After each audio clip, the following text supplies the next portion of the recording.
Bien, ya estamos de regreso a las 10:21 de la mañana. Nuestro invitado es el doctor Francisco Morales, él es constitucionalista, exsecretario general del Tribunal Constitucional y profesor en la Universidad San Martín. ¿Qué tal? Bienvenido. Muy buenos días, María Jesús. Vamos, doctor, con los debates que se van desarrollando en el Congreso de la República, ¿no? Hoy estamos viendo ya en el Pleno lo relacionado al financiamiento de los partidos políticos. Yendo por partes y de manera ordenada, se abordó primero la bicameralidad. ¿Cuánto dista de lo que se está aprobando al proyecto inicialmente enviado por el Ejecutivo? Bueno, en primer lugar, en relación a estos proyectos, ¿no? Ya se aprobó uno que es el del Consejo Nacional de la Magistratura. Muy bien. Ahora viene uno segundo que es muy importante y es el tema de la bicameralidad. Lo que nosotros debemos entender es que el Perú es una democracia representativa, entonces necesitamos a los parlamentarios. Si bien es cierto, hay muchas críticas, ¿no?, en relación al nivel de algunos parlamentarios, a las acciones que han emprendido, no debemos desconocer que este es nuestro modelo constitucional. Ahora, en el proyecto que se ha presentado, ¿no?, se plantea un parlamento bicameral con una Cámara de Diputados y de Senadores, pero se quiere mantener el mismo número actual de congresistas. Desde mi punto de vista, desde el punto de vista del derecho constitucional, aquí tendríamos un pequeño problema. Son muy pocos. O sea, la representación, que es una base fundamental del Parlamento. Para el Senado. Para el Senado y para diputados también. Okay. Es interesante el planteamiento del Ejecutivo en relación a los microdistritos y a los macrodistritos. Eso es interesante, sin lugar a dudas. Pero, insisto, son pocos los parlamentarios, ¿no? Hay Lima, por ejemplo. Lima es un país dentro de otro país. Somos 11 millones de habitantes. Entonces, Lima también tiene que tener una representación. Que suene así, doctor, porque entonces eso nos refresca una vez más el modelo de del centralismo versus lo que se quiere lograr, que es la descentralización. Vamos a la territorialidad, doctor. La territorialidad, o sea, el planteamiento que nos ha hecho el Ejecutivo, que ha hecho el Ejecutivo al Congreso, ¿no?, es interesante con las macrorregiones, ¿no? Ahora, el Senado fundamentalmente en muchos países es una cámara territorial. Entonces ahí hay diversas fórmulas. Uno podría plantear, por ejemplo, 2 senadores por cada departamento. Esa es una opción. El Ejecutivo ha planteado crear unas macrorregiones.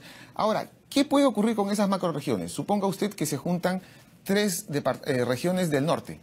Entonces, ¿qué ocurre si los que ganan son solo de una sola región? Dentro de esas 3. De esas 3, claro, ¿no? Nosotros no tendrían la representación a la que tienen derecho. ¿Por qué? Porque son solo 30. Correcto. Entonces, somos 24 regiones. ¿Cuántas deberían ser? Porque por lo que usted nos dice, y la nota que hemos presentado antes, vemos que Lima, por ejemplo, se reduciría el número de representantes, ganan otras regiones, lo cual no termina siendo democráticamente equitativo. Por supuesto, eso sí ya sería muy lamentable. O sea, si bien es cierto, debemos potenciar la regionalización, hay que hacer eso. Todo el Perú debería tener el mismo nivel, no solo en infraestructura, en el nivel educativo, de servicios, hospitales, universidades, infraestructura, carreteras, aeropuertos. Ya. Ese tiene que haber una uniformidad. ¿Cuántos deben ser por senadores y Cámara de Diputados? Solo un dato adicional. En 1979, el Perú éramos 16 millones de habitantes y la Constitución del 79 estableció que debíamos tener 60 senadores y 180 diputados. 40 años después, la propuesta nos plantea 30 senadores y 100 diputados. En ese rango podemos trabajar. 30 me parece muy poco. Si no se quiere 60, que sean unos 40, 50 senadores. ¿Y diputados se mantienen? Y diputados podrían ser los 130 como mínimo, con los que están. Pero eso sí, ampliando la representación de Lima metropolitana o manteniéndola, porque en el cuadro que ustedes mostraron hace unos minutos, ¿no?, un cuadro muy bien planteado, Lima se va a seguir reduciendo. Entonces, Lima metropolitana no va a tener muy pocos diputados y eso no podría ser también, ¿no?, me parece. Bien, se supone que este planteamiento del Ejecutivo por algo pasa a las comisiones respectivas en el Congreso de la República, es sujeto a algunas reformas, modificaciones y planteamientos porque toda ley es perfectible, ¿no es cierto? Exactamente. ¿En qué aspectos estamos quedándonos sin prestarle la atención del caso? Yo creo que en ese punto es clave, el de la representación. Otro punto muy importante, María Jesús. Las microrregiones, ¿no? Las macrorregiones de las que hemos hablado brevemente. Las microrregiones, se nos está planteando un modelo tipo de pequeñas microdistritos que le llaman, y habrían 2 por cada microdistrito. Pero en realidad la Cámara de Diputados siempre es una cámara poblacional. O sea, ahí está toda la población. O sea, y ahí lo que tiene que haber es por distritos, por circunscripciones en función del número de personas. O sea, esa es la Cámara poblacional. La Cámara de Senadores generalmente es territorial. Si nuestra población versus el año que usted nos mencionaba ha crecido, ¿no? Somos un país habitado por más de 31 millones de personas. Si ha crecido y hay una variación, ¿cuánto deberían integrar la Cámara de Diputados según su punto de vista y cuántos senadores tener? Por un lado. Y por otro lado, la pregunta de si es equitativo que algunas regiones como Lima, por ejemplo, siendo la capital, se quede sin la representación que se necesita, ¿no? Definitivamente Lima no puede tener una representación tan baja. Yo soy contrario a eso. Pero solo te quiero dar unas cifras que están planteadas en el propio proyecto. Brasil tiene 200 millones de habitantes y tiene 500 diputados y 81 senadores. Eso no vamos a pedir para el Perú, definitivamente. Argentina tiene 43 millones de habitantes y tiene 257 diputados y 72 senadores. Colombia tiene 48 millones de habitantes y tiene 166 diputados y 107. Bolivia tiene 10 millones de habitantes y tiene 130 diputados y 36 senadores. Chile tiene 17 millones de habitantes y tiene 120 diputados y 38 senadores. Entonces, el Perú está en un lugar intermedio. Perfecto. Entonces, deberíamos tener más de 40 senadores, ¿no? Y alrededor de 130, 140, que puede ser, ya eso ya viene en la ley, el tema de la proporción, ¿no? En relación a qué diputados. No, de la proporción de los... Macro y microdistritos electorales. ¿Puede explicarnos en qué consiste ese planteamiento? Bueno, el Ejecutivo lo que nos ha planteado es juntar varios, en el caso de los macrodistritos electorales, esto serviría para elegir a los senadores. Entonces, estos macrodistritos, ¿no? Agruparían a varias regiones y ahí se elegirían y se repartirían en función de la ley. Agrupa las regiones, que es un tema que algunos están a favor, otros no, porque les señalan precisamente lo que claro, ahí nosotros tenemos un gran problema, permíteme una digresión, ¿no? Hasta el día de hoy el departamentalismo sigue siendo fuerte. En realidad las regiones deberían pasar a ser eso, regiones. Es decir, deberíamos pasar... Tomando en cuenta la conectividad, por ejemplo, ¿no? De los departamentos. Entonces, pero eso ha sido muy difícil. Fue en los años 80, en el 86... Han habido varios intentos, ¿no? Se quiso hacer. En el año 2000 y pico, cuando se hizo una modificación a la Constitución... ¿El CND? A la Constitución, que exactamente el CND... Se dijo, ya, las regiones van a seguir siendo los departamentos. O sea, en el fondo el departamentalismo está muy fuerte. Entonces tenemos que adaptarnos también a esa realidad. La pregunta que el ciudadano naturalmente se tendría que hacer es, ¿en qué me va a mejorar a mí, como peruano, este sistema bicameral? Por ejemplo, en la calidad de las leyes. Yo te quiero poner un ejemplo. Cuando las cámaras son unicamerales, la legislación es muy rápida. No se reflexiona. Se actúa con apasionamiento. A veces baja aprobación y falta de representatividad. Sí, también. Hay baja representatividad, pero sobre todo no se reflexiona y se trabajan las leyes. Esta reforma constitucional es muy importante. Entonces no hay que desesperarse.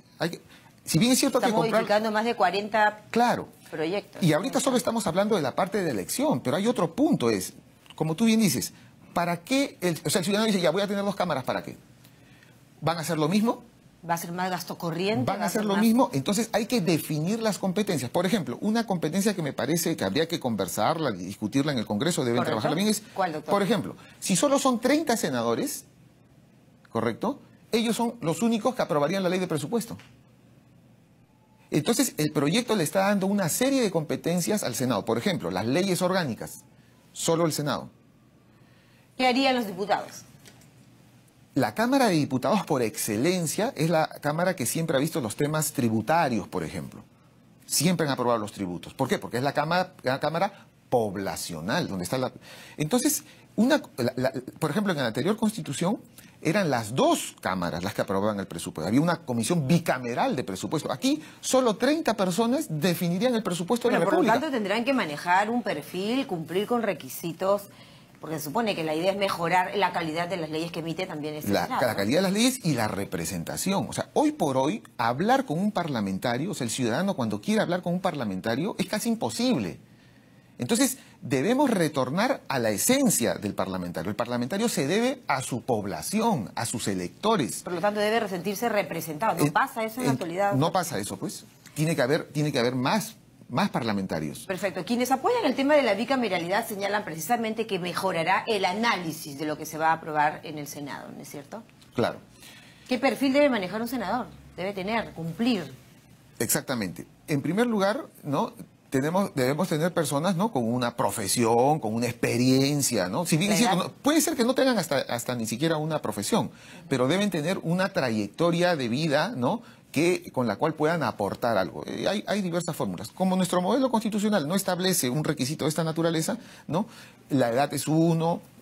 Han puesto aquí que en la propuesta que se requiere como mínimo unos 10 años de experiencia de trabajo. Me parece interesante, ¿no? Perfecto.